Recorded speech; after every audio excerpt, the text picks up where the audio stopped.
मुख्यमंत्री जी आदरणीय श्री पुष्कर सिंह धामी जी का हमारे बीच में आगमन हो गया है।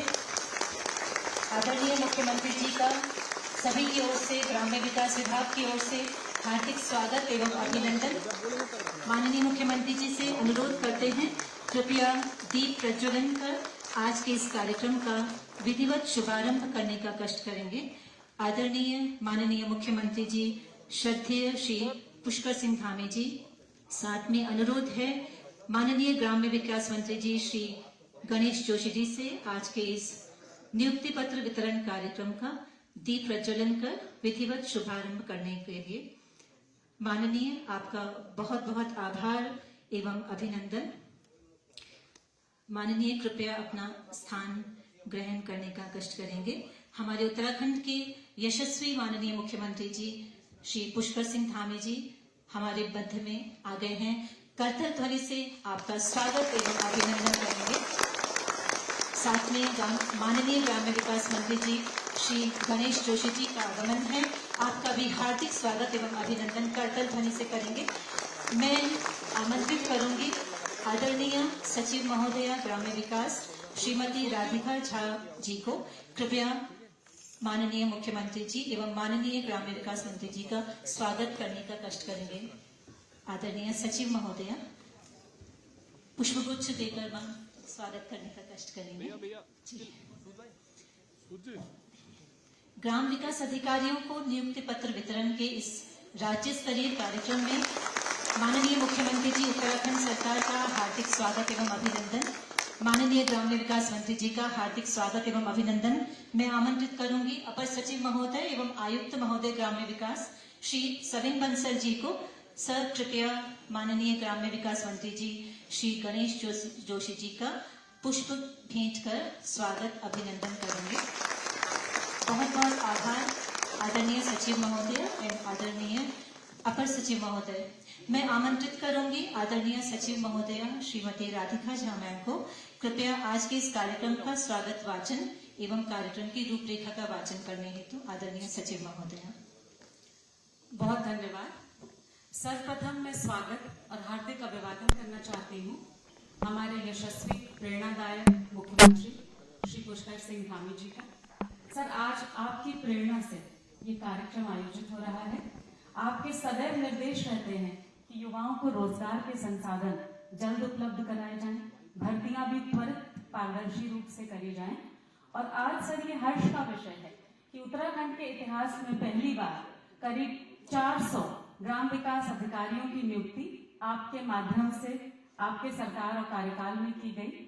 और आज ये सभी यहाँ पे उपस्थित हैं विभिन्न जनपदों से, जिनको आपके कर कमलों से आज नियुक्ति पत्र दिए जाएंगे। सर, ये भी हर्ष का विषय है कि ये प्रथम बार है जब से उत्तराखंड उत्तर प्रदेश था कि पहली बार सवेतन आपकी नियुक्ति हो रही है।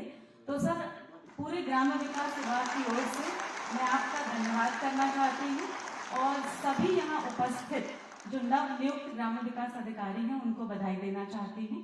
इसके साथ ही मैं हार्दिक अभिवादन और स्वागत करना चाहती हूँ माननीय ग्राम्य विकास मंत्री जी का। सर, आपके मार्गदर्शन में, आपके नेतृत्व में ग्राम्य विकास विभाग उत्तरोत्तर प्रगति कर रहा है और आज आप ही के मार्गदर्शन में यहाँ पे ये कार्यक्रम का आयोजन किया जा रहा है, जो अपने आप में एक ऐतिहासिक कार्यक्रम है। सर, मैं आपका सभी की ओर से धन्यवाद ज्ञापित करती हूँ। इसके साथ ही यहाँ उपस्थित मेरे कमिश्नर आरडी सविन बंसल, जिन्होंने ये कार्यक्रम का बहुत कुशलता से आयोजन करा, मुख्यमंत्री कार्यालय के उपस्थित सभी अधिकारीगण, ग्राम विकास विभाग के मेरे सभी सहयोगी अधिकारीगण और सभी नवनियुक्त ग्राम विकास अधिकारी। सर, आपके आने से पहले आप लोगों से चर्चा हो रही थी और बहुत उत्साह है, सभी नवनियुक्त अधिकारियों में बहुत उत्साह है सर। और मैं आपको बताना चाहूंगी सर कि करीब 1 लाख लोगों ने इस इम्तिहान में ये लोग बैठे थे और करीब 1000 लोगों का चयन हुआ। तो आप लोगों के लिए बहुत बहुत तालियां और आप लोगों का बहुत अभिवादन कि आपने इतनी कठिन परीक्षा करी और ग्राम्य विकास अधिकारी के रूप में आप कड़ी रहेंगे सभी सरकार की सभी योजनाओं के क्रियान्वयन के लिए। आप जो कर पाएंगे लोगों के लिए गाँव में वो अभूतपूर्व रहेगा, क्योंकि कोई भी सचिव हो, कोई भी मंत्री हो, कोई भी सीडीओ हो, लेकिन जो वास्तव में काम है वो आपके द्वारा ही किया जाता है। तो इसी के साथ मैं आपको पुनः बधाई देती हूँ और मैं माननीय मुख्यमंत्री जी का आज के समय के लिए, आपने सारा बहुत व्यस्त कार्यक्रम में से समय निकाला, उसके लिए पूरे विभाग की ओर से मैं आपका सादर धन्यवाद देना चाहती हूँ और माननीय मंत्री जी का भी धन्यवाद। बहुत बहुत आभार आदरणीय सचिव महोदय आपके उद्बोधन के लिए। अब मैं आमंत्रित करना चाहती हूँ हमारे उत्तराखंड के यशस्वी माननीय ग्राम्य विकास मंत्री जी आदरणीय श्री गणेश जोशी जी को, कृपया आपके उद्बोधन के लिए आदरणीय ग्राम्य विकास मंत्री जी कृपया सादर आमंत्रित हैं। आज नवनियुक्त ग्राम विकास अधिकारियों के नियुक्ति समारोह के इस अवसर पर, जिन्होंने अपने लगभग 2.5 साल के कार्यकाल में कई आयाम स्थापित किए हैं, ऐसे उत्तराखंड के युवा मुख्यमंत्री पुष्कर सिंह धामी जी, क्योंकि आप सब युवा सबसे बड़ा काम किया गया सीएम साहब ने बताया, बता सकता है कोई युवाओं के लिए? नकल। क्योंकि हमारे जो ब्रिलियंट बच्चे रह जाते थे और जो नकलची पास हो जाते थे, सबसे सख्त नकल कानून जिन्होंने बनाया, ऐसे हमारे मुख्यमंत्री धामी जी और हमारी बहुत ही योग्य कर्मठ सचिव राधिका झा जी, आयुक्त ग्राम विकास समीन बंसल जी, मेरे सभी विभागीय अधिकारीगण, मुख्यमंत्री कार्यालय के सभी अधिकारीगण, नौजवान साथी मित्रों, आज जो जिम्मेदारी आपको मिलने जा रही है, देश की जो आत्मा है गांव में बसती है और उसमें रथ संचार करने का काम आपने करना है। मैं देखता हूं जब मैं दौरे पर जाता हूं और मुझे बड़ी खुशी होती कि आज हमारे युवाओं की दिशा बदल रही है, उनके मानदंड बदल रहे हैं। मैं जब अभी कृषि विश्वविद्यालय पंतनगर में गया तो मैंने देखा जितने लोगों को गोल्ड मेडल मिल रहे थे, सिल्वर मेडल मिल रहे थे, युवा थे। युवाओं में सबसे ज्यादा हमारी बेटियां थी, हमारी बच्चियां थी। तो हर क्षेत्र में हमारी बेटियों ने, हमारे युवाओं ने आयाम स्थापित किया है और आज के बाद आपकी एक नई पारी शुरू होगी और मुख्यमंत्री जी का जो नारा है, सरलीकरण, समाधान और निष्काम, आपने उसको अपने माइंड पर रखना है। यही कारण है कि आज देश के 100 शक्तिशाली व्यक्तियों में मुख्यमंत्री जी का 51 नंबर आ गया। तो जब आप अपने काम पे जाएं, अब मैं कुछ नहीं बोल रहा हूं, लिफाफा मैं आपको मर्जी से बोल देता हूं, मुझे बना के देते हैं विभाग वाले हर बार, तो मैं इसको किनारे कर देता हूं। तो उसका आप ध्यान रखें और कहते हैं जिस ओर जवानी चलती है उस ओर जमाना चलता है। और आज देश की जवानी देश के प्रधानमंत्री नरेंद्र मोदी जी पर विश्वास करते हुए एक नया इतिहास रचने जा रही है। क्योंकि इस अवसर पर माननीय मुख्यमंत्री जी को आपने सुनना, मैं तो आपके बीच में लगातार आते रहता हूं, तो मुझे पूरा भरोसा है कि आज जो नियुक्ति पत्र आपको मिलेंगे, लेकिन मुझे जब मैं इस प्रकार से कार्यक्रम में आता हूं तो मुझे वो दिन भी याद आते हैं जब मैं आर्मी में गया और पहली बार मुझे तनख्वाह मिली। जब पहली बार आपको, क्योंकि ये ट्रेनिंग आपकी सवैतनिक हो गई है, पहले इसमें ऐसा ही था ना, उसके लिए मुख्यमंत्री जी का आभार करता हूं। जब क्योंकि पहले आपकी जो ट्रेनिंग होती थी उसमें वेतन आपको नहीं मिलता था, और जब आप ट्रेनिंग करेंगे और पहले तनख्वाह आपके हाथ में आएगी तो आप कल्पना कीजिए। तो मुझे अपने वो दिन याद आते हैं 14 नवंबर 1976 का जो मुझे पहली बार तनख्वाह मिली थी, तो एक देखिए आप पिताजी से लेते हैं, बड़े भाई से लेते हैं या अपने रिश्तेदार से लेते हैं, और जब आप व्याप कमाते हैं तो एक अनुभूति आपको होगी, मैं उसकी कल्पना कर सकता हूं।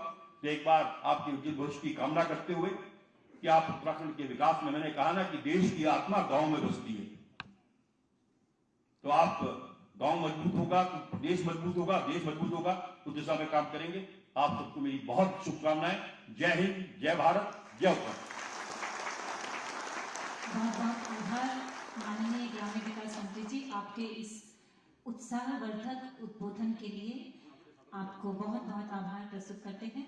अब मैं इस कार्यक्रम के हमारे मुख्य अतिथि, जिनकी प्रतीक्षा हमारे सभी नवनियुक्त ग्राम विकास अधिकारी एवं यहाँ उपस्थित हर एक जन कर रहा था, आज के इस कार्यक्रम के विशेष आकर्षण हमारे उत्तराखंड के यशस्वी माननीय मुख्यमंत्री जी, जो कि उत्तराखंड को विकास के नए सोपानों पर चढ़ाने के प्रति कृत संकल्प हैं और उस दिशा में दिन रात अथक प्रयास करते हुए कार्य कर रहे हैं। आज के इस कार्यक्रम के मुख्य आकर्षण हमारे यशस्वी माननीय मुख्यमंत्री जी, आदरणीय श्री पुष्कर सिंह धामी जी को मैं सादर आमंत्रित करती हूं आपके उद्बोधन के लिए।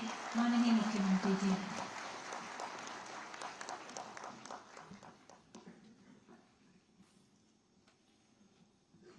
ग्राम्य विकास अधिकारियों के आज नियुक्ति पत्र वितरण समारोह में अभी आप सब लोगों ने जिनको सुना और जिन्होंने अपना प्रारंभिक जीवन सेना से शुरू किया था, एक सैनिक के रूप में, और वो जो अनुशासन इन्होंने सेना में प्राप्त किया उसको संपूर्ण जीवन भर अपनाया है, आज भी अपना रहे हैं।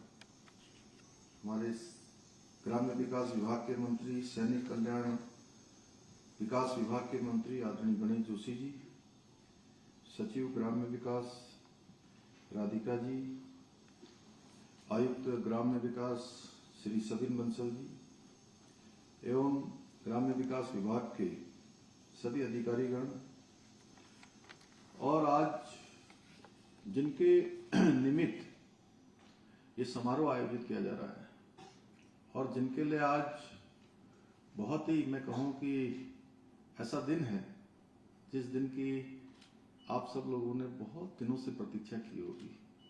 जब से आप पढ़ाई कर रहे होंगे, जब से आप लोग अपनी स्कूल जाना शुरू किया होगा या अपने विद्यालय, महाविद्यालय, विश्वविद्यालय में पढ़ना शुरू किया होगा, तब से लगातार आपके मन में यही रहा होगा कि किसी न किसी दिन जो है ये दिन आए, और आज ये शुभ दिन, अच्छा दिन जिनके लिए आया है, ऐसे मेरे सभी आज ग्राम विकास अधिकारी के पद पर नियुक्त पाने वाले सभी हमारे भाई बहन, सभी अभ्यर्थी, मैं आज आप सबको ये मुख्य सेवक सदन, इस मुख्य सेवक सदन में हो सकता है आप में से कुछ लोग पहले आए होंगे और कुछ लोग पहली बार आ रहे होंगे।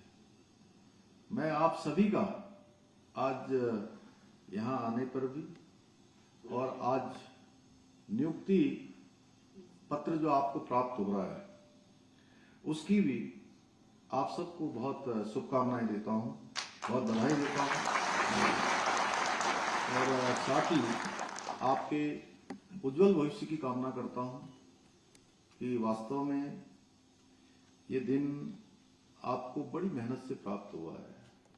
जहाँ आपकी स्वयं की बहुत मेहनत है, इसमें आपके माता पिता का आशीर्वाद है, आपके गुरुजनों का, अभिभावकों का, जिन्होंने भी आपको इस मार्ग पर कुछ न कुछ सिखाया है, कुछ न कुछ प्रेरणा दी है, शिक्षा दी है, उनका भी बहुत बड़ा योगदान है। साथ में ईश्वर की आप सबके ऊपर बहुत बड़ी कृपा है। ईश्वर की कृपा के कारण से आपको आज ये शुभ दिन प्राप्त हुआ है। मैं उम्मीद करता हूं कि आप सभी जो भी आपको जिम्मेदारियां मिल रही हैं, उन जिम्मेदारियों को पहले दिन से ही अपने साथ थोड़ा अनुशासन बनाकर, थोड़ा नहीं, कड़ा अनुशासन बनाकर औरों के लिए नहीं, अपने लिए एक अनुशासन बनाकर अपने इस सेवा काल का प्रारंभ करेंगे तो वो संपूर्ण आपके सेवा काल में भी काम आएगा और आपके जीवन के अन्य क्षेत्रों में भी काम आएगा। क्योंकि ये मानिए कि अब आपको महत्वपूर्ण जिम्मेदारी मिल रही है। राधिका जी ने जैसे कहा कि वास्तव में ऊपर से शासन होगा, सरकार होगी, नीचे बीच में विभाग भी होगा, सीडीओ साहब भी होंगे, डीएम भी होंगे, पीडी भी होंगे, लेकिन जो सीधे कनेक्ट करने का काम है, सीधे लोगों की परेशानियों को समझकर उनको दूर करना है, उनके लिए सरलीकरण, जो गणेश जोशी जी अभी कह रहे थे, सरलीकरण किस प्रकार से हम कर सकते हैं, किस प्रकार से अधिक हम उनको संतुष्ट कर सकते हैं, उनको सेवा दे सकते हैं, उनकी समस्याओं का समाधान कर सकते हैं, वो सब काम करने की जिम्मेदारी आप सबके ऊपर आ गई है। इसलिए पहले दिन से आप अगर ये अपना नियम बना लेंगे, अपना अनुशासन बना लेंगे। मैं भी आप ही जैसे कुछ दिनों पहले तक विद्यार्थी रहा, आज से 20-25 साल पहले तक हम लोग विद्यार्थी थे। तो विद्यार्थी के रूप में जितना भी सीखा या जो अनुभव किया, अनुभव में एक चीज आती है कि वो ये आती है कि कई बार हमको जो काम मिलता है या हमारे ऊपर काम बहुत हो जाता है या हमसे बहुत अपेक्षाएं हो जाती हैं, पूरे दिन भर का शेड्यूल बना होता है। जैसे मेरा आज का शेड्यूल जो है, प्रातःकाल मैं 5-5:30 बजे में जागरण कर लेता हूँ, उसके बाद 8-8:30 बजे से मैं अपना काम शुरू करता हूँ, सब अपने दैनिक क्रियाक्रम करने के बाद। तो पूरे दिन भर अभी रात तक मेरा 9 बजे तक शेड्यूल फिक्स है। लेकिन शुरुआती दिनों में मैं जब इस प्रकार का मेरे पास शेड्यूल आता था तो मेरे ऊपर क्या है, बहुत दबाव हो जाता था। मैं सोचता था अब ये कैसे करूं, अब ये निपट जाए। भगवान से ही प्रार्थना करता था सवेरे सवेरे कि भगवान आज का दिन अच्छे से चला जाए, आज मेरे जो भी ये कार्यक्रम लगे हैं, जो भी मेरे सामने काम है, ये ठीक से हो जाए। लेकिन साथ में थोड़ा मन में दबाव भी रहता था। बाद में मेरे ऐसे ध्यान में आया, मुझे किसी ने बताया नहीं, मैंने सोचा ऐसे बहुत सारे लोग हैं जिनके ऊपर बहुत सारा काम का दबाव भी होता है, काम करना भी होता है, उससे अपेक्षा भी होती है और उसको करना भी चाहिए। तो मन में क्या विचार आया कि अब ये तो रोज का शेड्यूल है, अब मैं अच्छे से इसको स्वीकार कर लूंगा कि नहीं, ये तो मुझे करना है। अब मैं हंस के करूं, अच्छे मन से करूं या खराब मन से करूं, करना पड़ेगा ना मुझे। उसी तरीके से आप लोग भी हैं। अभी तो आपका प्रशिक्षण होना है, हम लोगों ने नई व्यवस्था भी कर दी। प्रशिक्षण के दौरान ही आप लोगों को जो है, जो क्या बोलते हैं उसको, सवेतन जो है आप लोगों ने कर दिया गया है। तो ये मानिए कि अब आपको जो है अपनी आदत ऐसे बना लेनी है। आप लोग मेरी बात समझ गए ना, मैं क्या कहना चाह रहा हूं। वो जो कहते हैं ना, मन अच्छा बना लीजिए। कल मैंने एक शेर सुनाया था, वो कहते हैं, वो नजरें बदल दीजिए नजारे बदल जाएंगे, खुद को बदल दीजिए सितारे बदल जाएंगे। अरे कहते हैं, अरे कश्ती बदलने से क्या फायदा, अरे कश्ती बदलने से क्या फायदा, दिशा बदल दीजिए किनारे बदल जाएंगे। तो अपनी सोच जैसे रखेंगे हम, कहते हैं ना, वो मन के हारे, मन के जीते जीत है और मन के हारे हार। तो इसलिए मन में एक इस प्रकार का संकल्प होना चाहिए कि हमारे प्रधानमंत्री जी आज देश को कहां ले जाना चाहते हैं। वो विकसित भारत बनाना चाहते हैं। अभी आप ही सब लोगों के इसी डिपार्टमेंट में विकसित भारत संकल्प यात्रा चली थी, गांव गांव, और आज देखिए आप किस प्रकार से देश के अंदर परिवर्तन हुआ है। और वो काम जो समाज के अंतिम छोर में खड़े हुए लोगों तक जाकर अगर किसी को करना है तो काम भी आप ही को करना है। विकसित भारत भी तभी बनेगा जब हमारे गांव विकसित होंगे, हमारी अंतिम इकाई विकसित होगी, वहां रहने वाला अंतिम व्यक्ति सारी सुविधाओं से परिपूर्ण होगा, शिक्षित होगा, अच्छा स्वास्थ्य उसको मिलेगा। और गांव विकसित रहेंगे तो समझिएगा कि पूरा देश विकसित होगा, पूरा समाज विकसित होगा। उत्तराखंड में भी आज बहुत सारे हमारे गांव हैं जो दूर दूर हैं, दुर्गम हैं। वहां पर विकास की आवश्यकता भी है। अन्य जो मौलिक सुविधाएं चाहिए, जो जरूरत की चीजें जीवन जीने के लिए चाहिए, उसको भी हमें पहुंचाना है। उसकी भी न्यूनता है। दूर दूर की पहाड़ी घाटियों में बसे हुए हमारे गांव हैं, उन सब की चिंता करने का काम आप सबको करना है। उसमें स्वास्थ्य है, बिजली है, सड़क है, परिवहन है, पानी है, ऐसे जितने भी इंफ्रास्ट्रक्चर होते हैं जो जरूरी हैं जीवन जीने के लिए, वो सारा पहुंचाने का काम, लोगों को उपलब्ध कराने का काम, वो सब आपके कंधों पर है। क्योंकि आप नवोदित भी हैं, उदयमान भी हैं, और जो अगले 25 साल जिसको हमारे प्रधानमंत्री जी ने अमृत काल की संज्ञा दी है, वो अमृत काल केवल अमृत काल नहीं है। इन 25 सालों के अमृत काल के इस कर्तव्य काल में हमको भारत को विकसित भारत बनाना है। जो विकसित भारत का संकल्प लिया है, उस विकसित भारत के संकल्प को पूरा करने का काम सबसे ज्यादा किसी के कंधों पर है, तो उनके कंधों पर है जो आज से सेवा शुरू कर रहे हैं। क्योंकि बहुत सारे लोग ऐसे होंगे जिनकी आयु 50 साल हो गई, जिनकी 55 हो गई, जिनकी 60 हो गई, वो अगले 25 सालों तक उस सेवा काल में नहीं रहने वाले हैं। लेकिन उनका अनुभव लेकर, उनका मार्गदर्शन लेकर, उनका आशीर्वाद लेकर हमको इस संकल्प को पूरा करना है, और ये संकल्प हम सब पूरा करेंगे। आप सब लोगों को ये भी सुनिश्चित करना होगा कि जो गांव के अंदर जाने वाले रास्ते हैं वो ठीक हों, जल निकासी की व्यवस्था अच्छी हो, राज्य सरकार की तरफ से जो जाने वाली हमारे फंड हैं, सुविधाएं हैं, स्वीकृतियां हैं, वो ठीक प्रकार से पारदर्शी तरीके से लोगों तक पहुंचे। अंतिम छोर में जो व्यक्ति खड़ा है उस तक सरकार पहुंचे।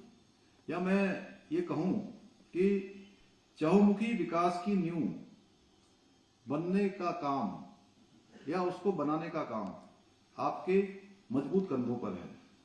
और हमारे प्रधानमंत्री जी ने जो विकसित भारत के सपने को साकार करने का जो संकल्प लिया है, वो संकल्प भी हम सबको पूरा करना है। प्रधानमंत्री मोदी जी के आने के बाद देश के अंदर अनेक परिवर्तन हुए। अगर हम 2014 से पहले के भारत को देखेंगे तो आप देखिए कि विश्व मंचों पर भारत की क्या स्थिति होती थी।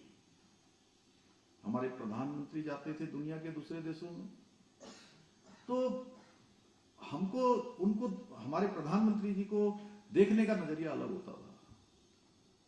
और प्रधानमंत्री कोई एक व्यक्ति नहीं होता है, प्रधानमंत्री तो पूरे देश का प्रतिनिधि होता है, पूरे देशवासियों की शान होता है। उसका सम्मान, उसका आदर, चाहे वो किसी राजनीतिक दल का हो, पूरे देश का सम्मान होता है। 2014 के बाद पूरे विश्व के मंचों पर वैश्विक स्थिति में बड़ा परिवर्तन आया, और मोदी जी के बनने के बाद जो हमारी एक पहले पहचान बन चुकी थी कि भारत अपने हितों की बात भी विश्व मंचों पर नहीं कर पाता था। मनमाना तो छोड़िए, बात ही नहीं करता था, कोई सुनता भी नहीं था। और हमारी पहचान बन गई थी कि हम पिछलग्गू भारत हैं, हम दब्बू भारत हैं, अपने हितों की बात भी न कह सकने वाले देश के रूप में हमारी पहचान पूरे विश्व के अंदर हो गई थी। और आज पूरा परिदृश्य बदल गया है। आज पूरे विश्व के अंदर जो भारत का मान सम्मान और स्वाभिमान बढ़ा है, पहचान बढ़ी है, और दुनिया के अंदर कोई भी बड़ी घटना होती है तो आज दुनिया भारत के रुख का इंतजार करती है कि भारत क्या कहने वाला है।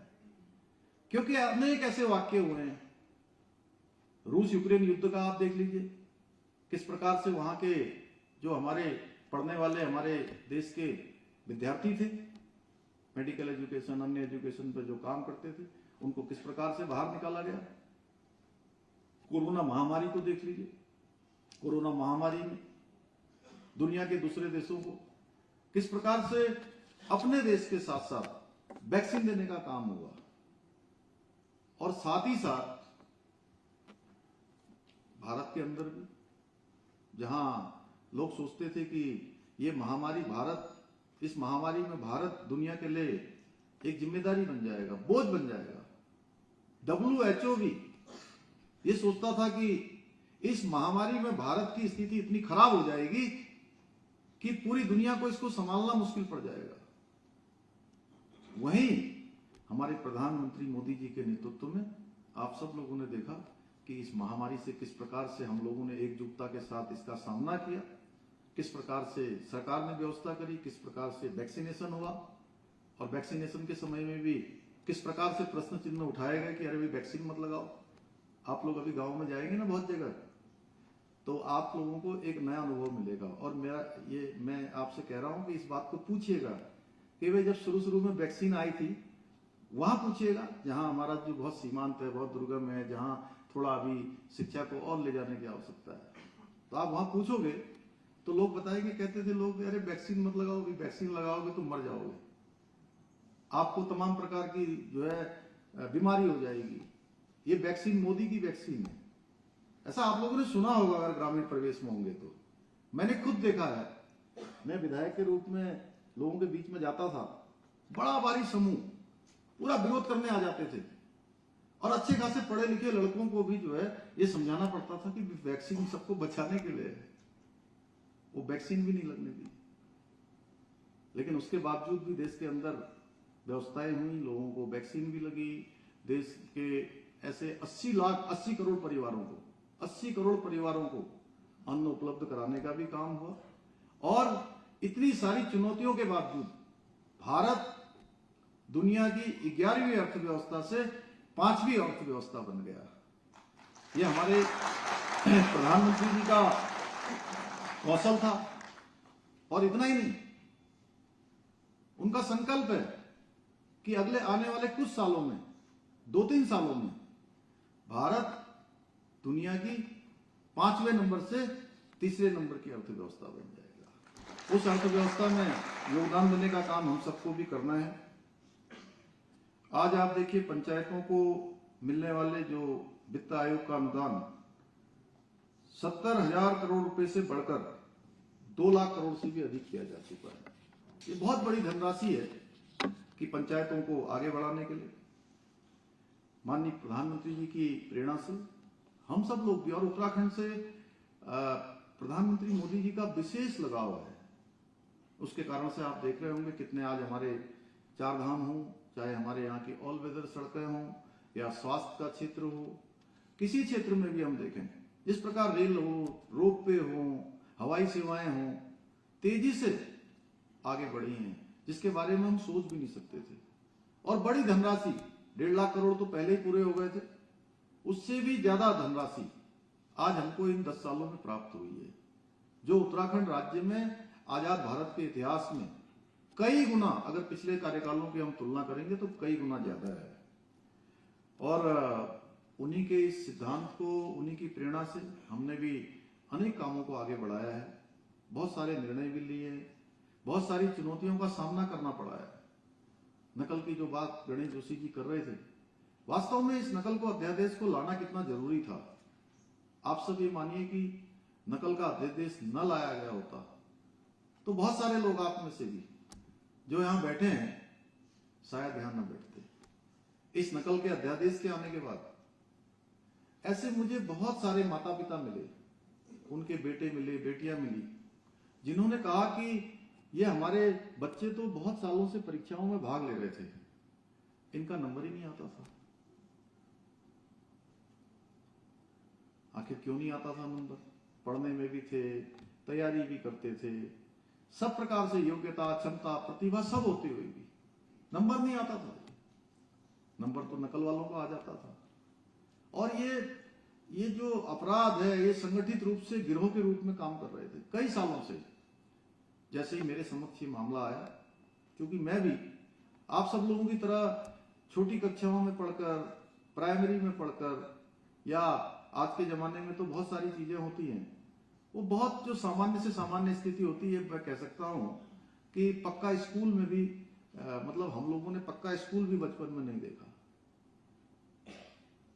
जिस प्रकार की हमारे देश की स्थिति थी वैसी गांवों की सीमांत क्षेत्रों की स्थितियां होती हैं। तो मुझे लगा कि एक गरीब माता पिता जो अपने बेटे को बेटी को पूरे अपने जीवन भर की कमाई लगाकर उनकी तैयारी करवाते हैं, पढ़ाई करवाते हैं, स्कूल भेजते हैं, कॉलेज भेजते हैं, फिर कोई अन्य परीक्षाओं की तैयारियां करवाते हैं, उसके लिए कोई घर का छोटा सब्जी का व्यवसाय करता है, सब्जी बेचता है, कोई दूध बेचता है, कोई छोटी दुकानदारी करता है, कोई मजदूरी करता है, अपना न खाकर भी, अपना न पहनकर भी वो सोचता है कि मेरे बच्चों को मैं अपनी पढ़ाई पूरी करवा लूं, उनके कपड़े बनवा लूं, उनकी फीस दे दूं, उनके रहने की व्यवस्था कर लूं। और जब इतना करने के बाद परीक्षा का रिजल्ट आता था और वो बच्चे भी जो दिन रात अपनी मेहनत करते थे उनका नंबर ही नहीं आता था।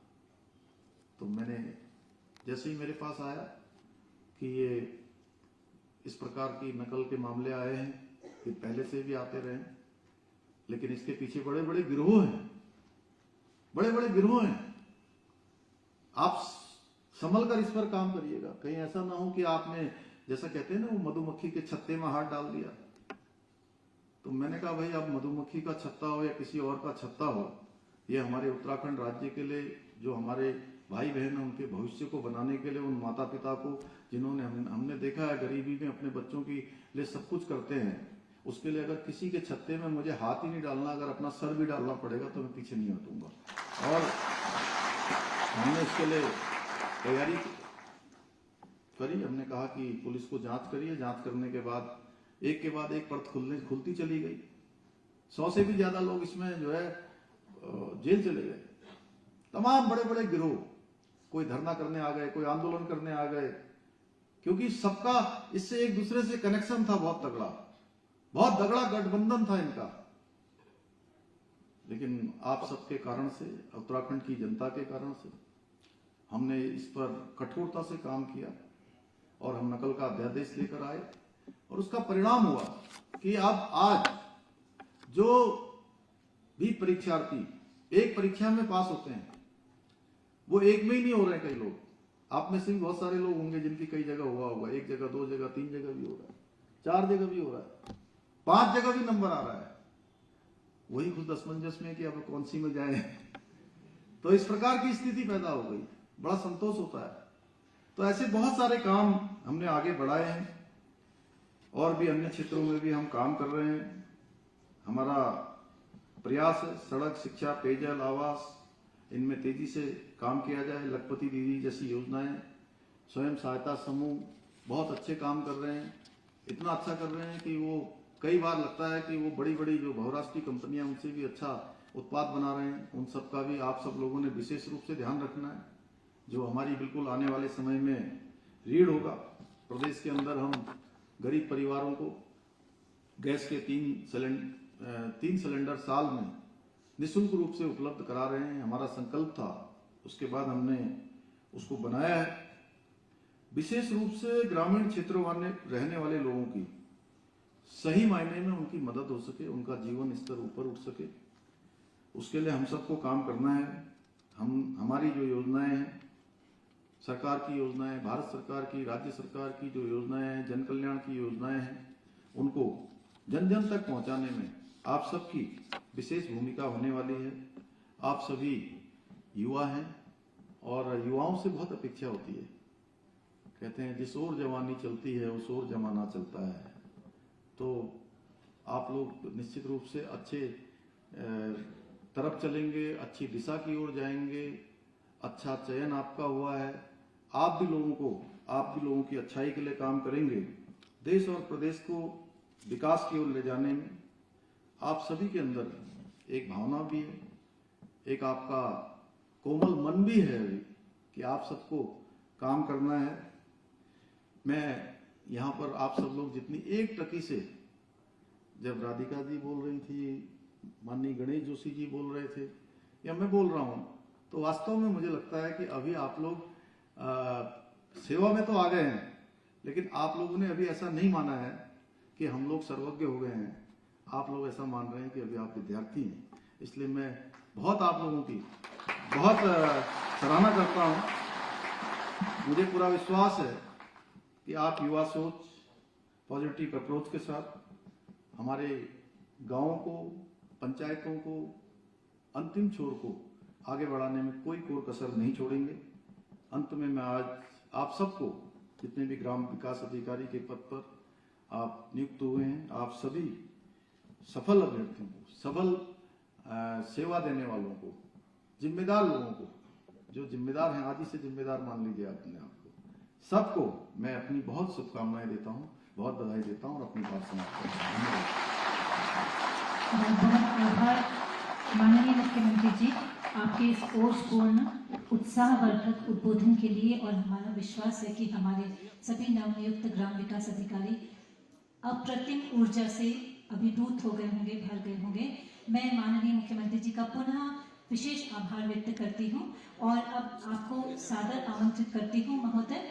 आज के इस कार्यक्रम का जो मुख्य आकर्षण था, हमारे नवनियुक्त ग्राम विकास अधिकारियों को नियुक्ति पत्र वितरण था।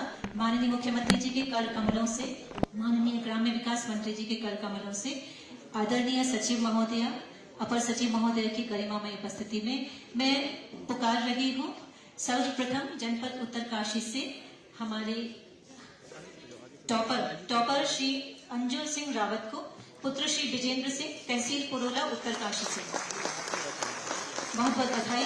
श्री विवेक पवार, पुत्र श्री शेर सिंह पवार, राम मोसिल, पोस्ट हिंडोला खाल, देवप्रयाग, जनपद टिहरी गढ़वाल से।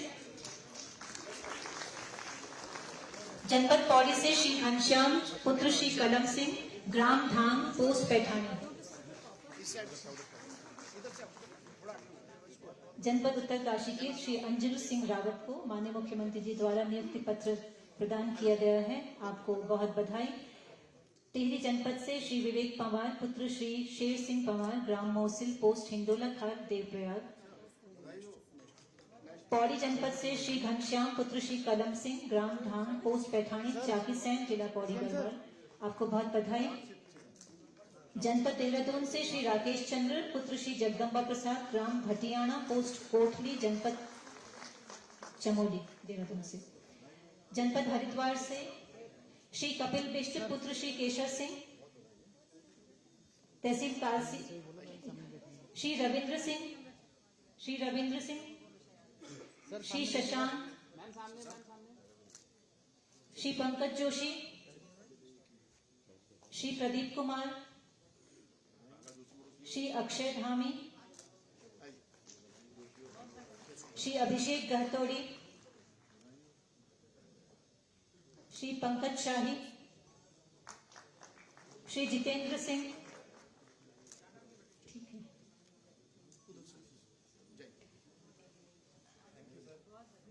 बहुत बहुत बधाई आप सभी को।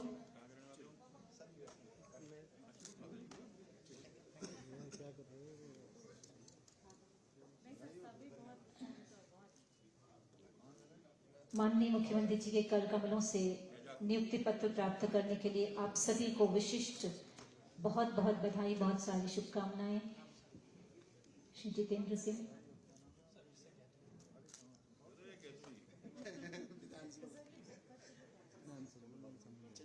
माननीय मुख्यमंत्री जी एवं माननीय ग्राम्य विकास मंत्री जी का विशेष आभार। इनको भी बुलाओ।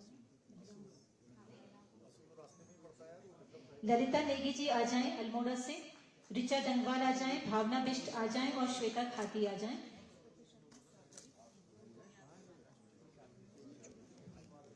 ठीक है, आपको भी महिलाओं को भी विशेष उत्साहवर्धन के लिए आपको बुलाया गया है माननीय मुख्यमंत्री जी के पास में, क्योंकि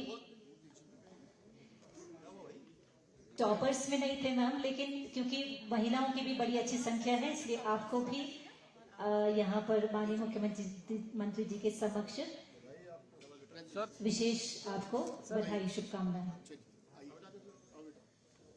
बहुत बहुत आभार माननीय मुख्यमंत्री जी का, बहुत आभार माननीय ग्राम्य विकास मंत्री जी का, बहुत आभार।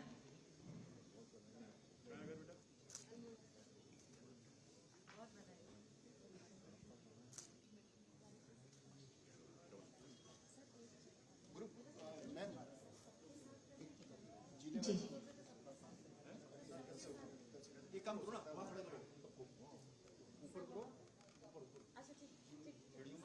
जिले के जो सभी प्रतिभागी थे, हाँ? सभी लोग पीछे जो पोडियम है नीचे से अपना स्थान पलट के ले ले, वहां पोडियम में ग्रुप फोटोग्राफी होगी। जिले वाले आप अपनी जगह बने रहे।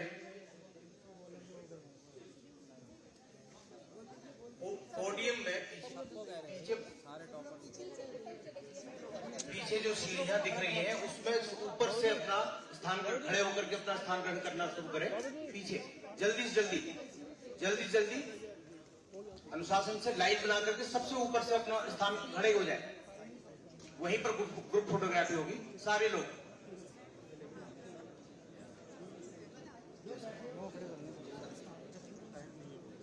सबसे ऊपर से शुरू करें, अधिकतम सबसे ऊपर आ जाए, अधिकतम सबसे ऊपर, अधिकतम,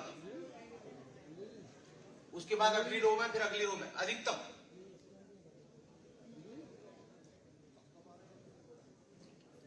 और पीछे हो जाए, और पीछे वाली रो और बड़ी होगी, पूरा फैल जाए चारों तरफ, पूरा फैल जाए।